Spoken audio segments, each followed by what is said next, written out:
या न्यूज बुलेटिनचे सहप्रायोजक आहेत गोकुळ.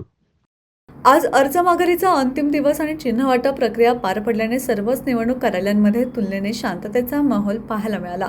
काही अपक्ष उमेदवारांनी आपले अर्ज माघारी घेतले असले तरी बहुतांश ठिकाणी प्रमुख राजकीय पक्ष व आघाड्यांमधील उमेदवारांनी माघार न घेतल्याचे चित्र आहे. विशेषतः धनदान या मतदारसंघात एकाही प्रमुख उमेदवाराने माघार न घेतल्यामुळे थेट लढतींचे संकेत स्पष्ट झाले आहेत. आज माघार प्रक्रिया व चिन्ह वाटप पूर्ण झाल्याने आता जिल्हा परिषद आणि पंचायत समिती निवडणुकांना खरी रंगत येणार आहे. उमेदवारांना अधिकृत चिन्ह मिळाल्यामुळे प्रचाराला वेग येण्याची शक्यता असून गावागावात प्रचाराच्या फेऱ्या, बैठका, संपर्क मोहिमा वाढताना दिसणार आहेत. अवघ्या 8 दिवसात म्हणजेच येत्या 5 तारखेला मतदान होणार असल्याने उमेदवारांसमोर कमी कालावधीत जास्तीत जास्त मतदारांपर्यंत पोहोचण्याचे मोठे आव्हान आहे.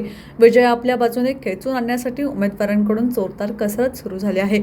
मतदारांना आपले कार्यक्रम विकासाची दृष्टी आणि विश्वास पटवून देण्यासाठी उमेदवार विविध मार्गांचा अवलंब करत आहेत.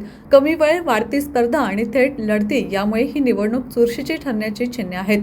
आता पुढील 8 दिवसात प्रचाराचा जोर वाढणार असून संपूर्ण मतदारसंघाचे लक्ष 5 तारखेला होणाऱ्या मतदानाकडे लागले आहे.